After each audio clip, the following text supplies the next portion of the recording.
خوش پیغمبر فرمایي صلی الله علیه وسلم د انس رضی الله عنه روایت دی چې رسول الله صلی الله علیه وسلم دوی خبرې وکړې. یو اخې دا وکړله چې د مریض پښتنه د بیمور پښتنه کول دا پچار دی، او بل دا چې که څوک مړ شه د هغې په جنازه کښې شرکت کول پچار دی. دوی خبرې په دې حدیث کې ذکر دي. مفهوم د حدیث دا دی په ورځ د قیامت یو سړی فرشتي راولي د الله جل شانه په درک شوی حاضر کو الله جل شانه دا فرشتي ته وایي چې دا جهنم ته بوځي. ورته وایي چې وی دې څه بد مې کړي دي چې زه بیمور وتو دی مو پښتنه نه وکړله. سړی ورته چې یا الله ته خو دغه نه مرض نه مبره ومنه ځایه ته خو بیموریږې نه. نو وایي چې الله پاک ورته وفرمایي چې تو په چم او ګاونډ شي کیم بیمور و دی پښتنه دی نه دو کړی په دا بنیاد باندې زون ته نسبت دی بیمورې کړی دی الله، لہذا دی بیمور پښتنه دمره ضروري دو. حضور صلی الله علیه وسلم صحابه باقاعده جامع المنځ شیوا دا خبره دو چې که څوک جامع المنځ ته اندر درېمي یوه دوې ورځې نه شروع پښتنه وی نبی علیه السلام کوله چې را پلونکی چیرې دی بیمور دی پریشان دی څه تکلیف دی په دا اجتماعیت مقصد هداوه. لہذا که چیرې څوک بیمور شي د بیمور پښتنه کول لوی اجر لري. هغه تبلیغ ولا ملګري چې ای چې شپېته لا زره فرشتي تر ویګا پوره دوا ورته کوي ترګایز پوره کوي هغې وجه دا دو چې د بیمور بیمار پرسی ضروري دو پښتنه کول یې پچار دی. د مسلمون شان دا ده چې دغه سره پرې نږدي. دا خو د یهود لارې دي چې یهود کله مور پلور وزېږوي ستر شي هغه ته دا پته نه لګېږي چې د مو مور څوک تو د مو پلور څوک دی چم ګاونډ رشتهداري خپلوي دا نسبتونه خو په غیر مسلم کښې نه وي. مسلمون خو شان دا دی چې یو دا د بل په درد ودردېږي او یو دا د بل په غم غمجان شي. او بله خبره یې دا کړې وه امام حنیفه رحمت الله علیه هغه امام چې میږ د ده په مسله کې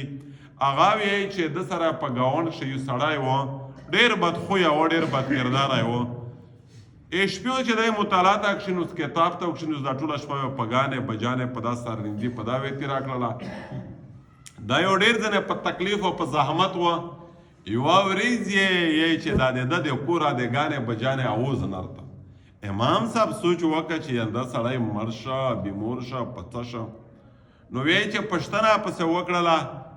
او دا یې وډېر ځنې په تکلیف سړی بیمور و دا یې بیمار پرسي ته وی راغی. نو دا سړی خو په دا پیدا چې دا خو نیک ملول عالم دی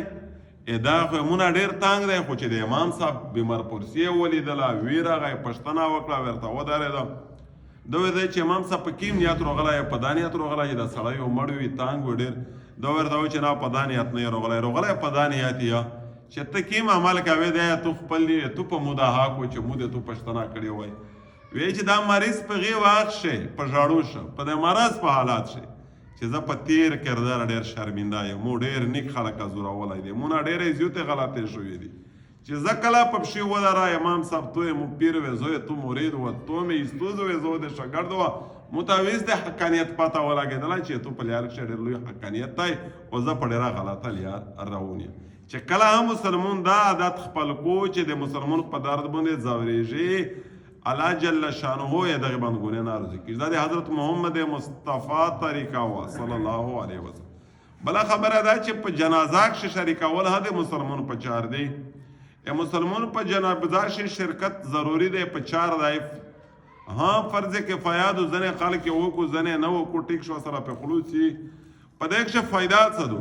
فایده دا دو چې کله ورخو علما لیکلي دي چې په جنازه کښې ودارې نو ځنې په مجمع کښې دا امره نیک خلک ویلوړ وي چې الله جل شانه تو دغې مړي مغفرت په دا مجمع کښې ویلوړ سړي په برکت سره وکړو. کله ور داسې وشي چې د مړی دره نیک عملی مړی وي چې د دې په وجه سره الله جل شانه د دغې ټولې مجمع مغفرت وکړو نو جنازه ته یو قدم وخستل دا د اجر نه خالي نه دي. دا د مسلمون په مسلمون باندې حق دی بشرطې چې دا جنازه ته تاګ لیلا فیلا د سوو په نیت وي ویز دا ته نورې ځنې جنازې رګاډې شوې دي چې ای جنازې بیا هیڅ ثواب نشته دی. انما الاعمال بالنیات تخت دا ټول احکام اردریمي بخاري شریف اول روایات دی چې جنازه ته درېمې خالص په دا نیت لوټ شه چې دی مو مسلمان ورور دی ادی په مو دا حق دی چې زه دی مړ شه د ده د جنازې لمینځ وکړه ده ته دا جنازه ده ودي دا وکوه زه ده ته دا وکړه ځینې خلک یې چې بیا مرور شي اژانده یې مړی سوچ یې نه وي بس دا خو مړ شه لوټ شه حالانکې دا خو د مړی حق دی یا مړی سره دا شی تعلق لري یاره بیا پښتونکی خفه شي ورخه مرور شي بیا ملګرتیا پرې شي دا میش دولې پسې لوټ شي حالانکې جنازې مقصد دا نه دی چې ته مړه په جنازه کې شه وداره بیا هغه مړ دی خوشحالاوه دا کې مالي بادو دا لوړ دی انسانیت لیار نه خو میش څه شری کړی دي چې یاره ملګری دی مو چې بیا پښتونکی دی مرور نه شي دی هدې میش جنازه ته رسي بیا زه وی جنازه هم په تا بدلا شوله دا رسې غلط نمونه یو سوچ میشته کله کله په ځینې اعمالو کې شروع چې دینی خبره وي مذهبي خبره وي شرعي خبره وي خو میش یې په مفته شه داسې ژوبله کې داسې بربوده کې چې بیخي هغه د ثواب او نه میش محروم وي لہذا دین کا کوي د دین پلیار وي کوي اسلام کا احکام کا پزوی رو رے د اسلام د طریقې مطابق وي رو رے چې کیم دین اسلام میشتوس کی آدی اسلام په طریقه نه وي دا عند الله مقبول او مبرور نه دی د الله د څنګه دین هغه مقبول او مبرور دی چې کیم دین حضرت محمد مصطفی وروړی دی او صحابه یې ترجمانی کړی دو او زه ویاړ کوه چې علماء دیوبند اپیرا میشتوستا محفوظ کړی دی او علماء حقا دی او علماء ربانیین دی پامیش ویاړ کوي علماء دیوبند چې کیم کردار ادا کړی دی تیر 2-3 کلونه په دینا د مخه شاه عبدالعزیز محدث دلوی رحمت الله علیه شاه ولی الله رحمت الله علیه شاه مطلب انور شاه کشمیری رحمت الله علیه عطاءالله شاه بخاری رحمت الله علیه محمود الله حسن مدانی مولا مفتی کفایت الله د چې کیم کردار د دغه دین په تحفظ شي کړی دی مولانا رشید احمد گنگوهی مولانا الیاس مطلب یو حاجی امداد الله مهاجر مکی رحمت الله علیه سرپرست جامعه دیوبند دا علماء ربانیین دی د په کردار ویاړ دی فخر دی د کردار ته صد سلام دی تاریخ لیکلی دی قدا علماء نه وای دا خطاب نن عیسایتستان وای نن پاکستان نه وای په دې خطاب باندې د کافر د یهود د انګریز پرنګي دا سراج و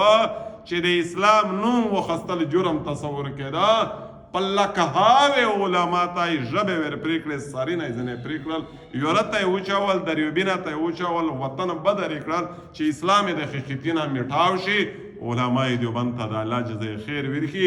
د دین هره شعبه هره پهلو یې میشته محفوظ روسو تعالی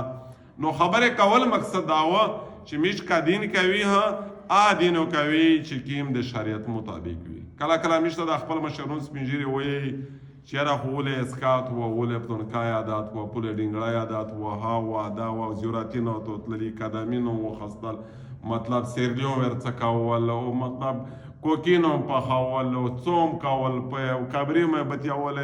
ډیره داسې خبره دا به ویله اوله مليون نوي دا ویله به سودا غلط وي بیا همیش هر داسې هرون بیرون چې خوا دای مړ ویس په مړه اشر تړوي کنه چې دای جام دای و همیش د سره نوس وای یو لیارم سره استلی وای نو الله جل شانه دا میشته هغه دین اروشای چې کوم رسول الله میشته بیان کړای دی او میشته رسولای دی او میشه دغه مکلفي علام د دغه گمراهی دغه فتنی دغه غلط دین